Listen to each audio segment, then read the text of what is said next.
Your PCs and laptops will gradually slow down over time because of adding new files, new apps, and also because of Windows Update.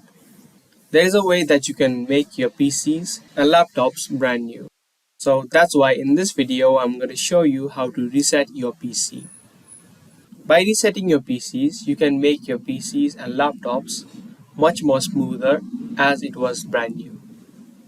To get started, click on Start and click on Settings. From here, head over to Update and Security and click on Recovery. Now you need to click on Get Started. A pop-up window will open. Now from here you'll have two choices. Either you can keep your files by removing all the applications, or the second option is you can remove everything, which includes your personal files, apps, and settings. If you're finding difficulty choosing an option, you can click on Help Me Choose.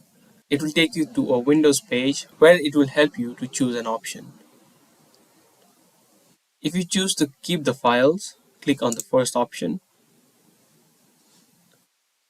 Here again you'll have two options to download and reinstall Windows from the cloud or from the Windows or the local download. So the second option is the faster option. So click on local reinstall.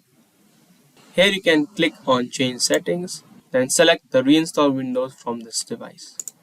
Toggle this to yes and click on confirm. It will show you the additional settings of resetting your PC. Now you can go ahead and click on next. Now this is the last part.